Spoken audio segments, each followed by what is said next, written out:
Hello children, आज मैं आपको एक्सपोनेंट एंड पावर्स में लॉ जो मैंने आपको 8-10 लॉज कराए हैं उनके ऊपर बेस्ड मैं आपको क्वेश्चन आंसर कराऊंगी। आज मैं आपको जो जिन लॉज पे बेस्ड क्वेश्चन आंसर करा रही हूँ वो लॉज में एक बार आपको रिमाइंड करा दूँ। एक लॉ ये वाला law second, if x be any rational number where x is not equal to 0 and m and n be positive integers such that m is less than n, then x to power m divided by x to power n is equal to 1 upon x to power n minus m। यहाँ पर क्या है, m less than n से है, ठीक है। Second लो, x की power x to the power 0 is equal to 1 when x is not equal to 0 and a rational number. And next law is x to the power m to the power n is equal to x to the power m into n, which is equal to x to the power m n, where x is not equal to 0 and a rational number। तो इन्हीं 3 laws पे based मैं आपको question answer करा रही हूँ। Worksheet में fill in the blanks है।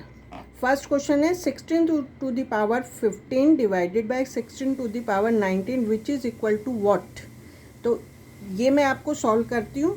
ये देखिए, फर्स्ट क्वेश्चन क्या है मेरा, 16 to the power 15 divided by 16 to the power 19, ठीक है। हमने लॉ करा था x to the power m divided by x to the power n which is equal to where m is less than n equal to x to 1 upon x to the power n minus m, ठीक है। तो that is this is equal to 16 to the power 15 divided by 16 to the power 19। इस time ऐसे हम लिख सकते हैं। यहाँ देखो, जो ऊपर वाली 16 की पावर है वो नीचे वाली पावर से कम है, यानी 15 इज लेस देन 19। तो हम ये वाला लॉ यूज़ कर सकते हैं, which is also equal to 1 upon 16 to the power 19 minus 15, which is also equal to 1 upon 16 to 19 में से 15 गए 4, ठीक है। तो जो हमारा फिल इन द ब्लैंक्स था, दिस इज इक्वल टू क्या था, 1 upon 16 to the power what. तो ये आ गया 16 टू द पावर 4, ठीक है। अब इसके साथ सेकेंड क्वेश्चन है मेरा 11 to the power 12 to the power 11 upon 12 to the power 20 divided by 11 upon 12 to the power 22। ये फाइंड करना है। This is equal to 1 upon what power ये आंसर निकालना है। तो मैंने ये वाला क्वेश्चन कराया है, इसी पे बेस्ड ये वाला क्वेश्चन है, सेम है। तो ये आपको डू योर सेल्फ है, ठीक है। थर्ड देखो, 1 upon 3 to power 2 whole to the power n is equal to 1 upon 3 to the power 6। तो यहाँ पर मुझे क्या करना है, फाइंड n की वैल्यू फाइंड करनी है, ठीक है। ये मेरे को दे रखा है, इसको हम ऐसे लिख सकते हैं, देखो 1 to the power n 1 upon 3 to the power 2 whole to the power n is equal to this, ठीक है। इसको हम कैसे करेंगे, लेफ्ट हैंड साइड लेके चलते हैं, which is equal to 1 upon 3 to power 2 whole to the power n which is also equal to 1 upon 3 whole to the power 2 लिख सकती हूँ, क्योंकि 1 की power 2 is equal to 1 cross 1 which is equal to 1, ठीक है। तो इसको मैं ऐसे लिख सकती हूँ, विच इज़ इक्वल टू, अब हमने एक लॉ पढ़ा था x to the power m to the power n is equal to x to the power m into n। Therefore 1 upon 3 whole to the power 2 into power n, उसको लिख सकते हो 2 into n, ठीक है, which is also equal to 1 upon 3 whole to the power 2n। ये left hand side हो गई। अब right hand side, left hand side और राइट हैंड साइड इक्वल है।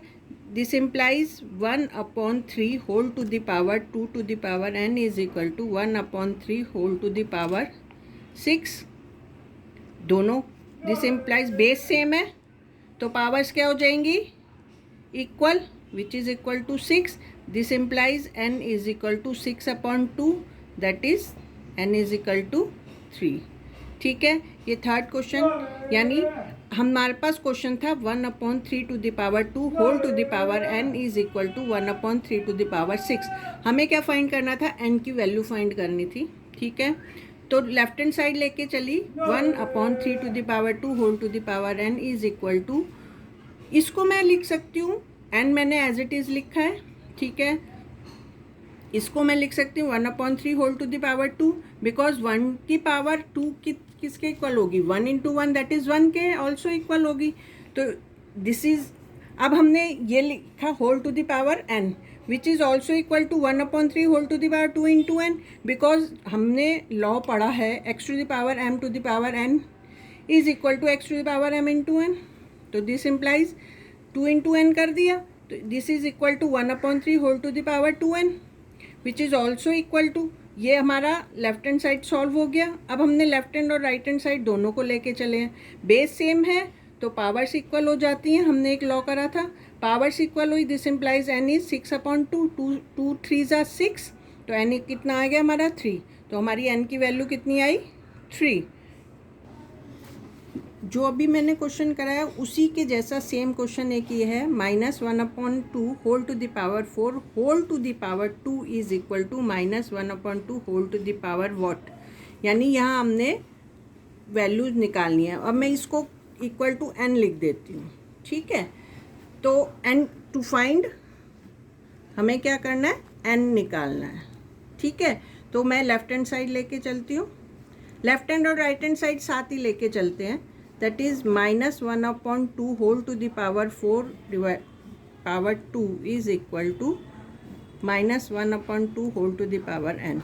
अब यहाँ हमने लॉ पढ़ा हुआ है कि किसी का भी x to the power m into n is equal to क्या हो जाती है, m into n, that is -12 whole to the power 4 into 2, इसको हम ऐसे लिख सकते हैं, इसको सेम उतारा। ठीक है, दैट इज 4 2 ज़ा 8 which is equal to -12 to the power n। अब बेस सेम है तो पावर्स क्या हो जाती हैं, बेस सेम है तो पावर्स क्या हो जाती है, बेस इक्वल है तो पावर्स भी इक्वल हो जाएगी, that is 8 equal to n। तो n की वैल्यू हमारी क्या आ गई, this implies n equal to 8, ये हमारा आंसर आ गया। ठीक है, इसी के जैसा एक क्वेश्चन मैं आपको दे रही हूँ, वो आप अपने आप करना। अब मैं इसी के जो 2 क्वेश्चंस कराए हैं उसी के जैसे सेम आपको एक क्वेश्चन दे रही हूँ जो अपने आप करना है। 2/5 whole to the power 3 whole to the power 2 is equal to 2/5 whole to the power 2x। यहाँ पर फाइंड क्या करना है, आपको फाइंड करना है x फाइंड करना है। ठीक है, तो ये वाला क्वेश्चन अपने आप करना। ठीक है, नहीं समझ आए तो मुझे कमेंट्स में लिखना, मैं उसे कमेंट बॉक्स में करके दिखा दूँगी, या नेक्स्ट क्लास में मैं आपको ये वाला